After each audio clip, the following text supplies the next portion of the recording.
उत्कल क्षेत्र में प्रगति को नई गति देने के लिए ओडिशा के प्रमुख रेलवे स्टेशनों को पुनर्विकसित करने का कार्य किया जा रहा है। इसी के तहत कटक रेलवे स्टेशन का भी पुनर्विकास किया जा रहा है।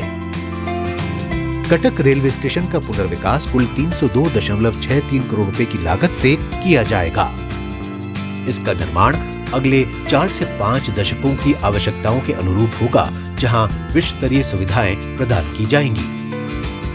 स्टेशन के वेस्ट साइड में 14,184 वर्ग मीटर में 2 फ्लोर की मेन स्टेशन बिल्डिंग होगी। यहाँ अत्याधुनिक यात्री सुविधाओं से लैस कॉन्कोर्स होगा।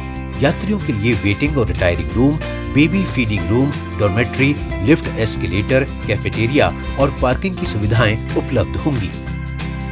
पूरा स्टेशन दिव्यांग फ्रेंडली होगा। वहीं यात्रियों के सुगम आवागमन के लिए आगमन व प्रस्थान के लिए अलग अलग व्यवस्था होगी। वर्तमान में स्टेशन के पुनर्विकास कार्य में सभी टेस्ट पाइल कास्टिंग पूरी हो गई है। लोड टेस्ट की तैयारी चल रही है। साइड ऑफिस और बिल्डिंग की बैरिकेडिंग पूरी कर दी गई है। नए सब स्टेशन के निर्माण के लिए मौजूदा बिल्डिंग को गिराने का कार्य प्रगति पर है। मौजूदा फसाड और स्ट्रीट लाइट हटा दी गई हैं और केबल लोकेशन के लिए खुदाई और ट्रायल पिट प्रगति पर है। कटक रेलवे स्टेशन का पुनर्विकास होने से यहाँ यात्रियों को अत्याधुनिक सुविधाएं तो मिलेंगी ही, साथ ही यहाँ उद्योग और पर्यटन को भी बढ़ावा मिलेगा।